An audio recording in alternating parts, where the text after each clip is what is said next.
introduce yourselves? James and Leslie of Langham Brewery. That's right. Yeah, he speaks for me, but hey, I let him. I'm getting there first. What are your roles? We are the co-owners of Langham Brewery.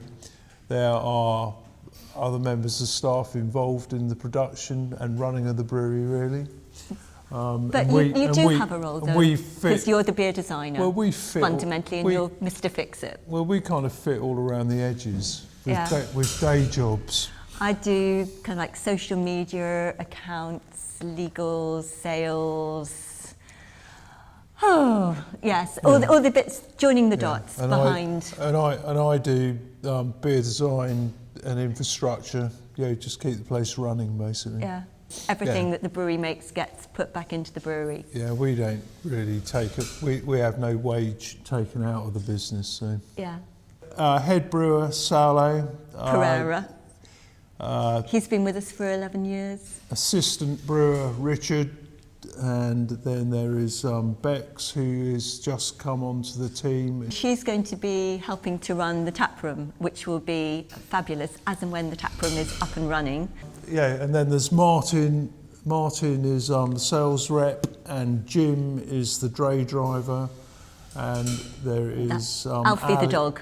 Well, Alfie the dog, and Ali, who is part-time on social media. And then actually with us today we also have Pete, who is our brewery liaison officer, who has been with us since day one, but he's helped us through thick and thin, and there's been quite a lot of thick and quite a lot of thin. Yeah.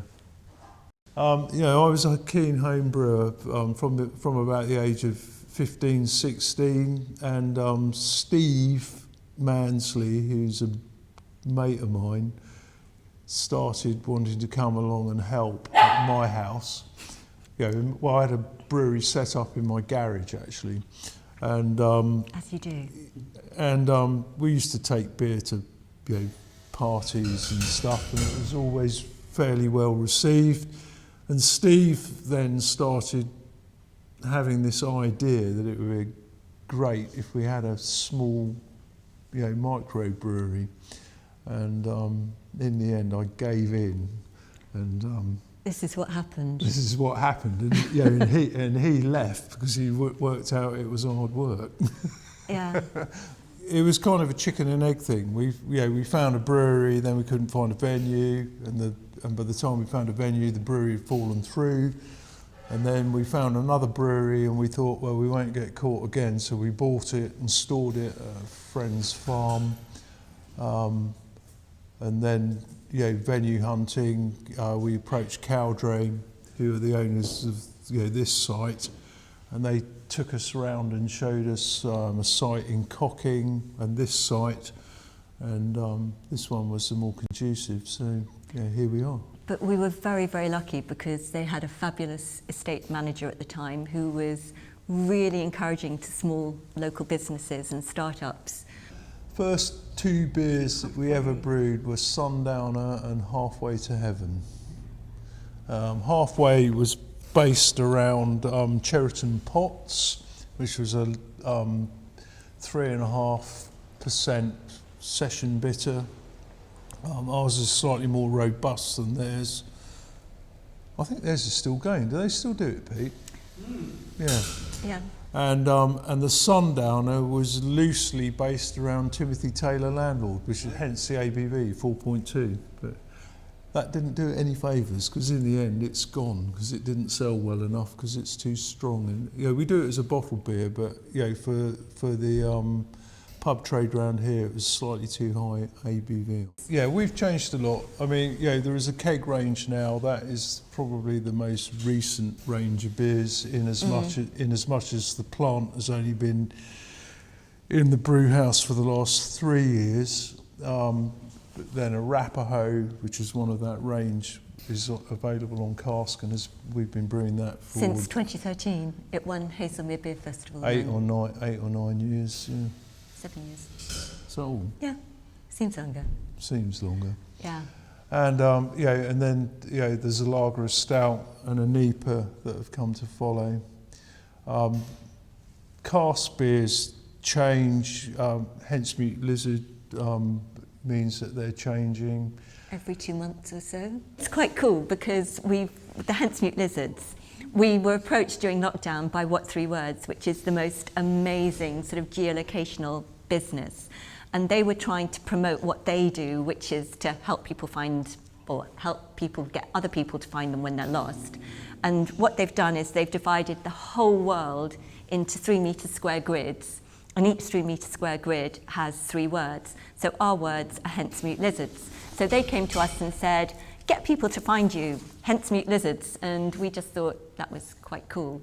So we've now got a brewery exclusive range of beers called Hentsmute lizards, which you can only get if you come to the brewery. Or you come to go to one of our local heroes pubs, which are pubs that have been really positive and supportive and we rate as good sellers and suppliers of beer. Yeah, pubs that supply beer in good condition. Yeah, look after it. All the time. I think the biggest USP on the cask side of things is the fact that we are a cask conditioned beer brewery, which means that we are actually selling real ale. Most breweries that you walk into now will have, what have we got, 6 fermenters, and on capacity to match the fermenters they'll have an equal amount of bright tanks. And most breweries will run their secondary fermentation in a bright tank. We run our secondary fermentation in the cask, and that means that when the beer, we're holding the beer in our cellar runs hot to allow a secondary fermentation. It's not beer pub cellar temperature. It runs hot on a pub cellar temperature to allow a secondary fermentation. And when the beer goes to the pub, that secondary fermentation is continuing with them. And it gives, the advantages of it is if you can manage a pub cellar, you've got a beer that is conditioning in your pub. So as you pour beer off, it's producing carbon dioxide. The carbon dioxide is insulating your beer. It will stop it going off, give you a longer usage out of the cask. Downside is if your cellar doesn't work and you don't know what you're doing, you get into a right mess with it. But most breweries nowadays don't want to be involved in that. Craft. In the cask conditioning side of things, because pubs aren't able to cope with the management of that style of beer. So they use bright tanks, which tell you the name of the beer you're buying. It's bright beer. The yeast is dead. It's not in the cask. The beer goes off much faster, but it's safe for them and it's sold, and you're not going to get well, if you've got the turnover and the volume in the pub, then you're okay with the quality of the beer. But that's not happening now. It doesn't happen at the minute, so it's a bit of a problem. If we're campaigning for real ale, what is real ale? Actually, it's cask conditioned beer. And that's what we do. Not beer out of a bright tank. We've got quite a strong kind of eco base, and our hearts are in the right places, I think, because we do a lot of things when we were able to for the community. So typically every year we would have 4 events to raise money for charity, including Chestnut Tree House, who we're passionate about and have a conker competition for, but also we'd run gigs for the South Downs National Park.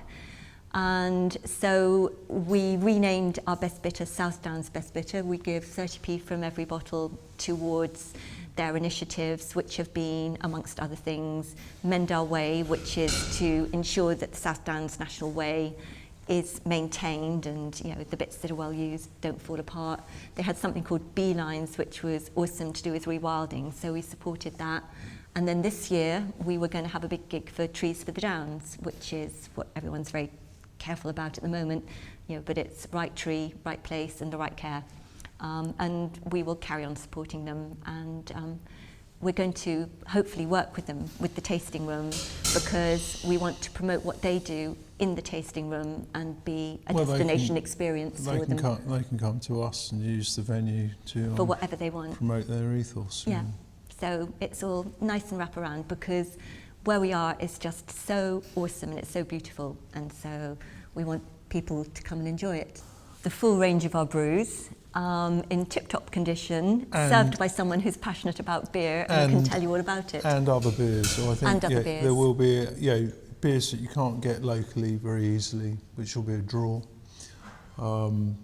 Really interesting fridges. One will be us, and the other one again will be beer that you can't get easily. Our next door neighbour will be providing wine. And we're going to have masterclasses in beer and masterclasses in wine. Bex is going to do a course to be a cicerone.